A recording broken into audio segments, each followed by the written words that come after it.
1994, a courtroom in Los Angeles. A federal prosecutor stands before a jury and says something that nobody in that room has heard before. Not in those specific words, not with that specific documented evidence behind them. This is one of the first cases to establish a connection between Colombian cartels bringing enormous amounts of cocaine into this country and black gangs. One of the first. The jury convicted. The judge sentenced. Life imprisonment without the possibility of parole. And the man at the center of it all, the man the prosecutor was describing, sat there the way he had always sat. Calm, quiet. The way a man sits when he has known from the beginning that visibility is the one thing he could never afford. His name was Brian Bennett. The streets of South Central called him Waterhead Bo. And outside of South Central Los Angeles, nobody knew who he was. That was the point. Now go back 11 years earlier, somewhere in Los Angeles, 1983. A warehouse. Two men. One is Colombian, slim, well-dressed. His name is Mario Villabona Alvarado. He works for his uncle Oscar, the Cali cartel's principal representative in California. Behind Mario is the most powerful cocaine organization on earth. Billions of dollars, politicians on payroll, an operation so sophisticated that the United States government would spend decades trying to understand how it worked. The other man is 18 years old. He came from Michigan. His family moved to Los Angeles when he was a child. He was bused from South Central to the Valley for high school. Until 3 months ago, he was stocking shelves in a South Central supermarket. 18 years old, supermarket shelves. Mario looks at this teenager and sees something. Not a partner in the traditional sense, not a man with an organization already built, not a figure with a reputation that the streets of Los Angeles already knew. He sees a distribution problem solved. The price of cocaine in Los Angeles had just collapsed. $40,000 to $50,000 per kilogram 18 months earlier. Now $14,000 per kilogram. The Colombians had flooded the market so completely that the wholesale price had dropped through the floor. And a new product, crack cocaine, was about to sweep through the inner cities of America with a speed and devastation that nobody had fully anticipated. The Cali cartel needed someone to move product into the black neighborhoods of Los Angeles. Mario had been told specifically, find new customers for the crack cocaine sweeping the inner cities. He found this teenager. They shook hands. And that handshake between a Colombian cartel representative and an 18-year-old from a South Central supermarket set in motion a chain of events that would supply Los Angeles, supply Detroit, supply Chicago, supply Washington, D.C., supply Rayful Edmond, supply the biggest kingpin in South Central history, and ultimately fund the creation of the most famous rap label in the history of American music. His name was Brian Bennett. The streets called him Waterhead Bo, and he made sure that outside of South Central Los Angeles, nobody knew who he was.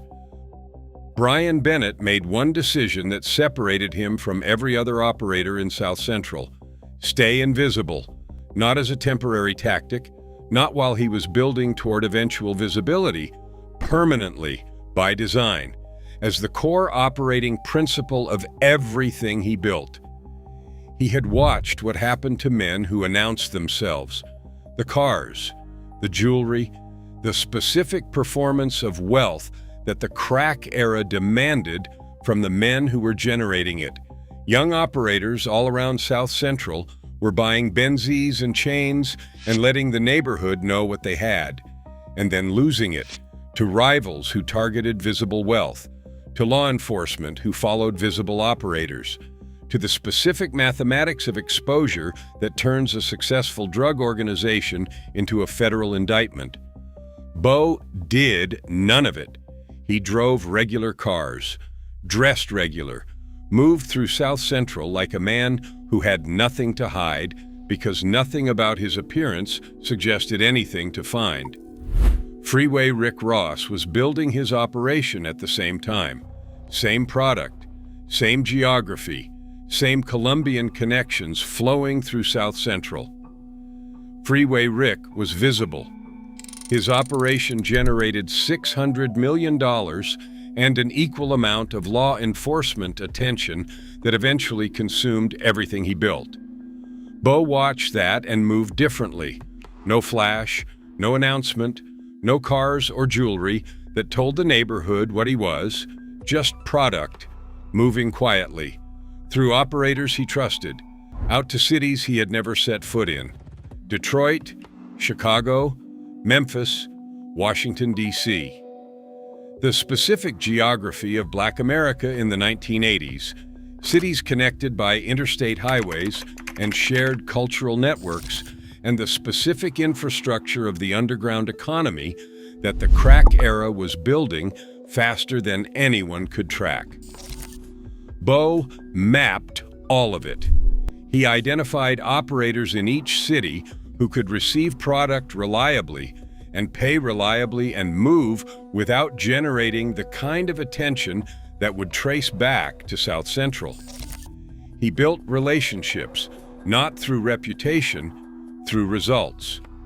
Consistent product, consistent quality, consistent prices that made every operator in his network more profitable than they would have been sourcing through anyone else. That consistency was his signature, not his name, not his face, not his cars or his jewelry. His consistency. The Cali cartel had found the perfect distribution partner, a man who understood that in this business, the most dangerous thing you can do is let anyone know your name.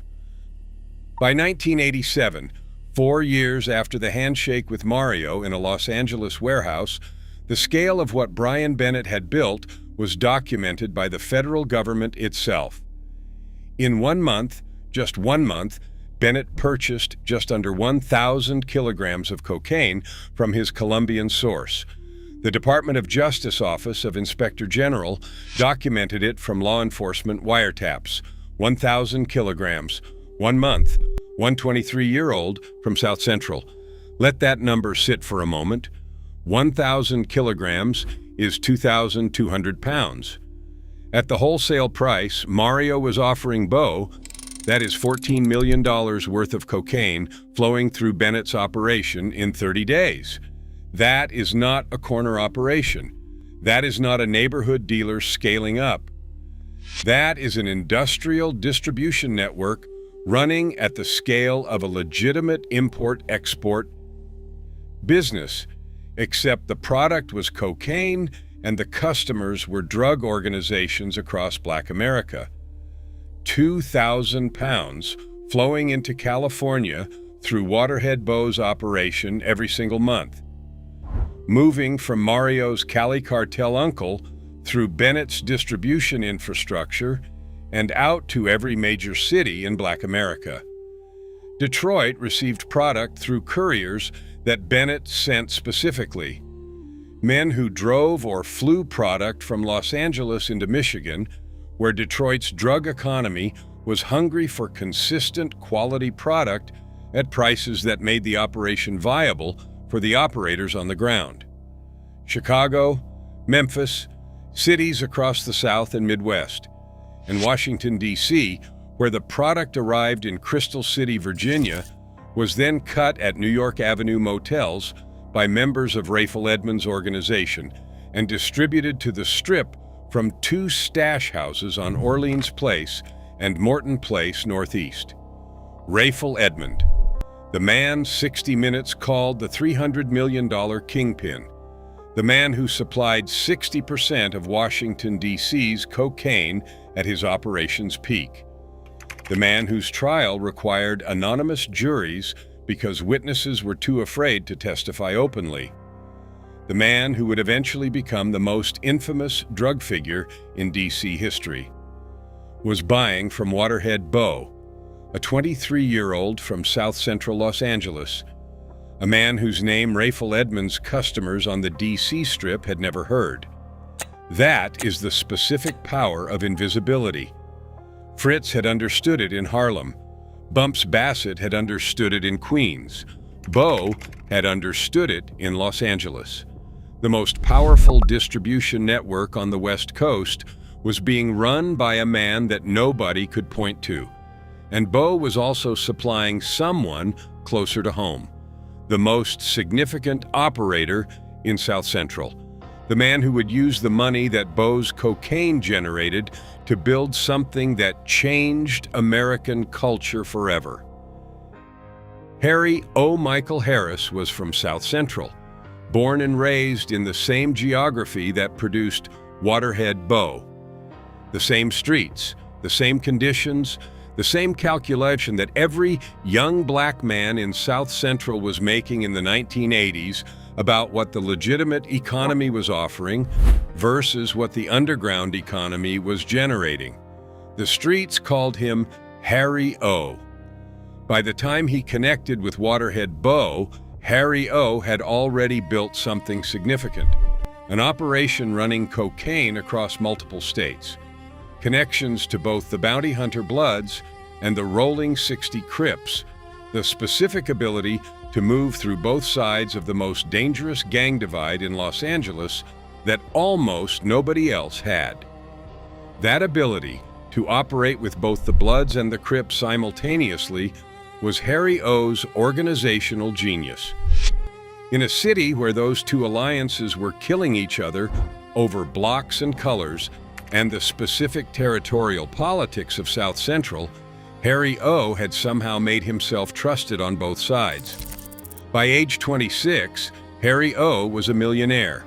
But Harry O understood something that separated him from most men in his position.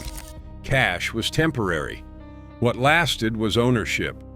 He watched the music industry the way a man watches a market he intends to enter.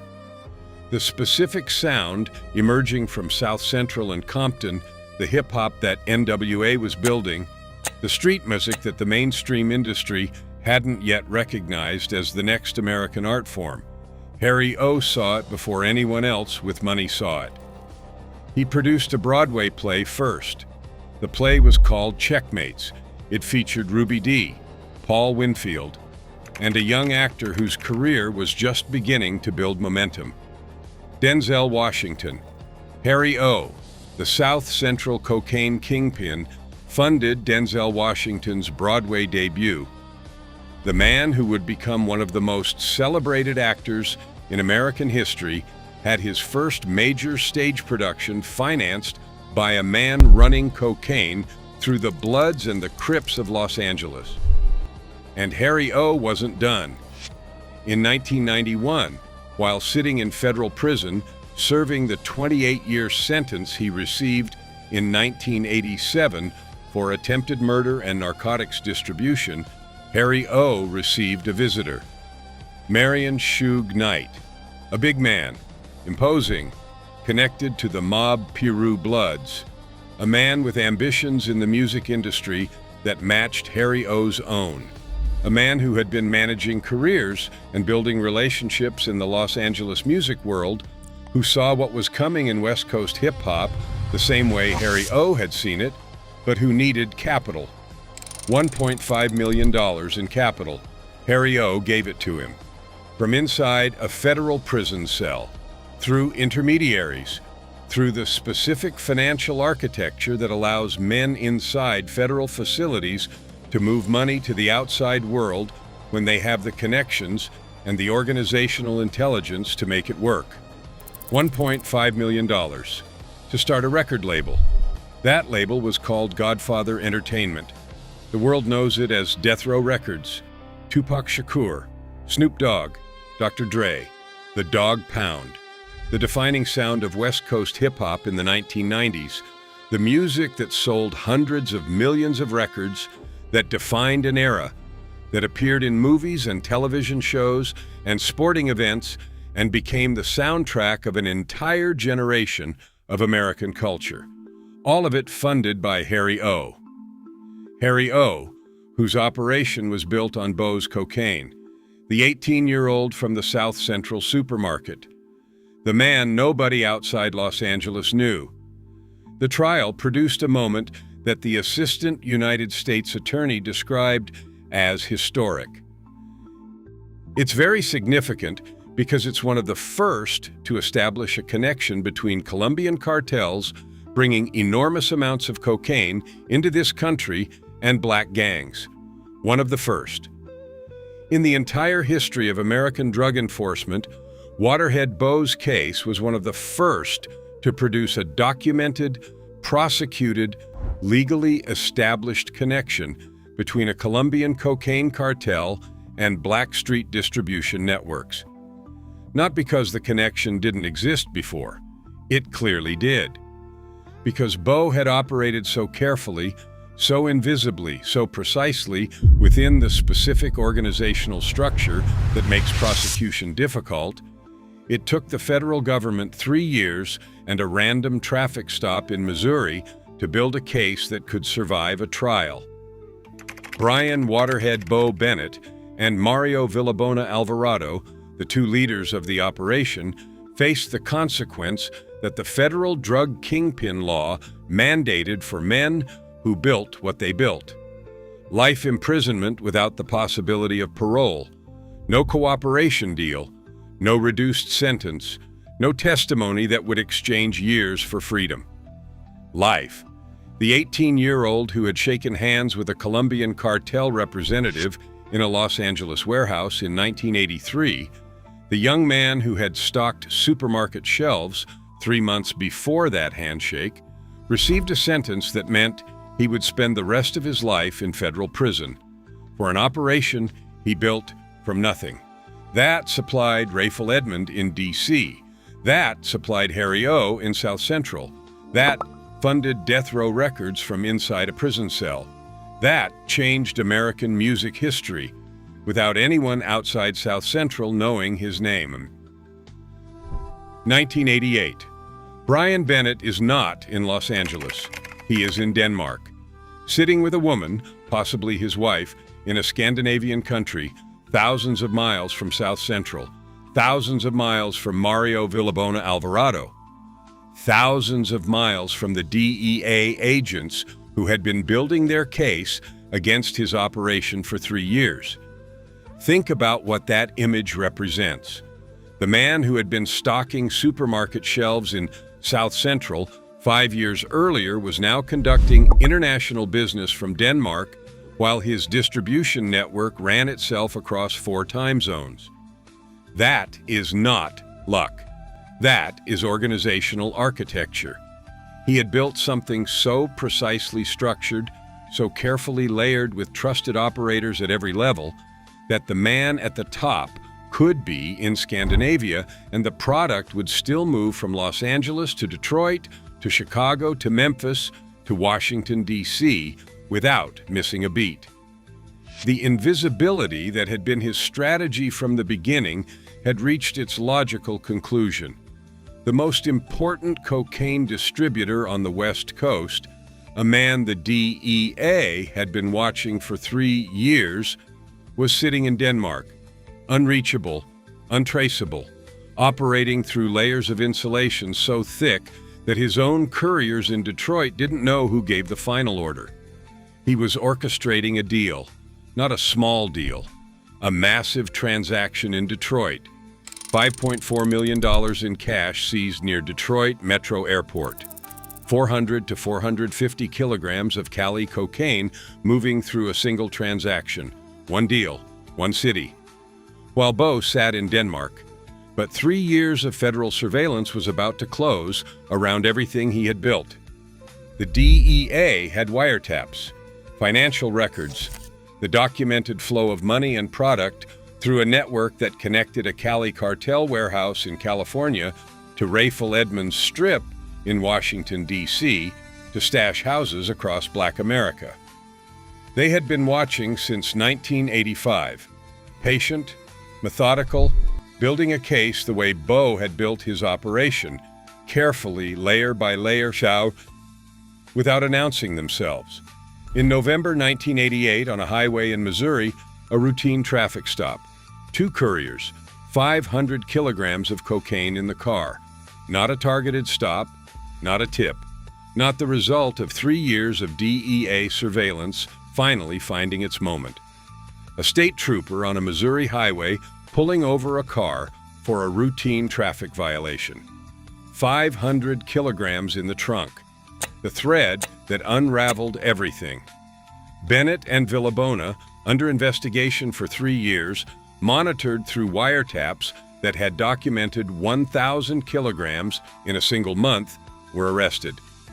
The operation that had started with an 18-year-old stocking supermarket shelves was over. The trial produced a verdict that the Assistant United States Attorney described with the specific language of legal history.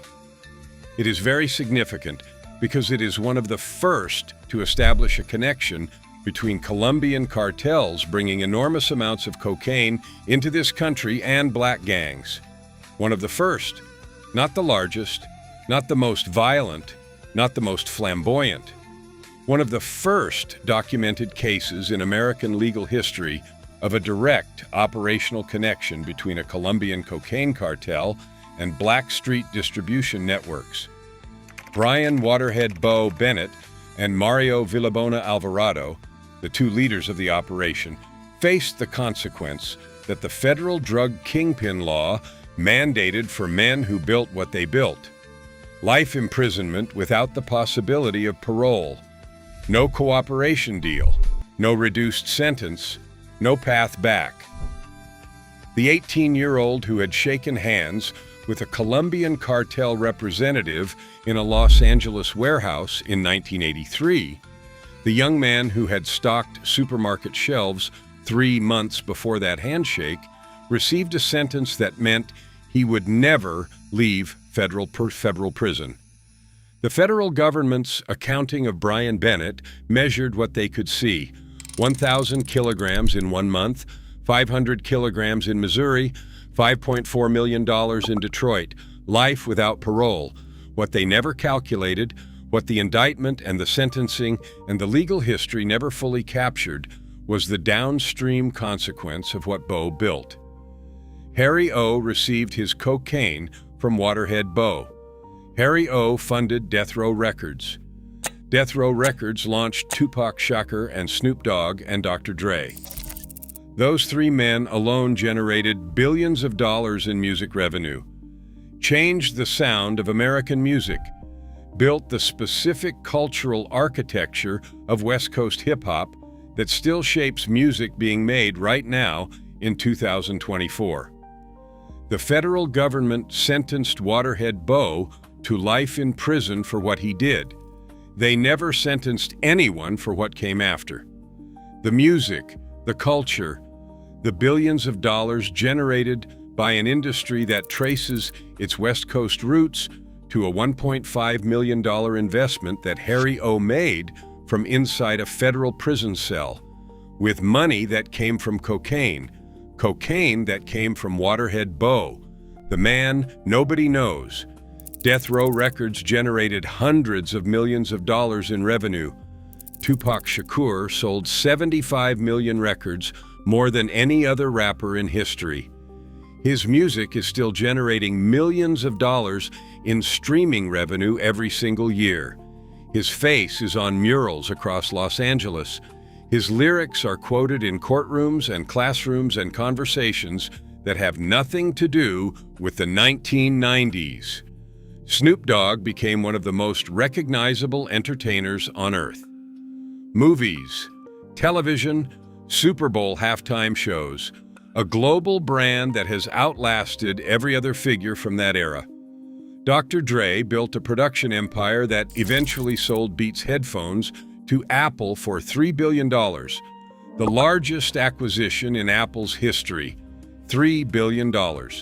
From a man who started as a DJ in Compton, all of it traces back to Harry O.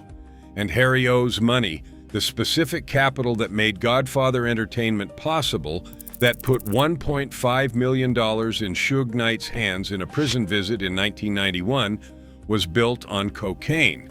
Cocaine that came from Waterhead Bow, 2,000 pounds at a time, through a distribution network that connected a Cali cartel warehouse in Los Angeles to Rayful Edmonds Strip in Washington, D.C., to stash houses in Detroit and Chicago and Memphis.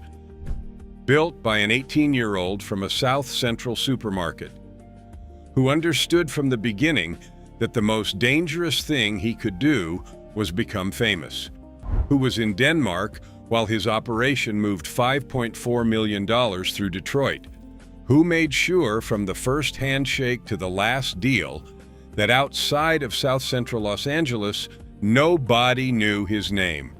The federal government knows it now. Life without parole.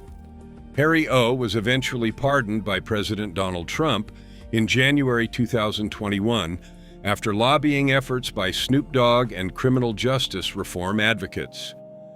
A man who had funded Death Row Records from a prison cell finally walked free. Suge Knight served time for manslaughter. Death Row Records went bankrupt. The label that changed American music was sold off in pieces. And Brian Waterhead Bo Bennett remains inside the federal prison system. The most important man in the chain that connected Colombian cocaine to the most famous rap label in history. The man who supplied Rayful Edmond while Rayful became DC's most famous kingpin. The man who supplied Harry O while Harry O funded Denzel Washington and Death Row Records. The man who sat in Denmark and moved $5.4 million through Detroit without leaving Scandinavia. The man nobody knows. Death Row Records is in the Smithsonian. Tupac's music is playing somewhere in the world right now.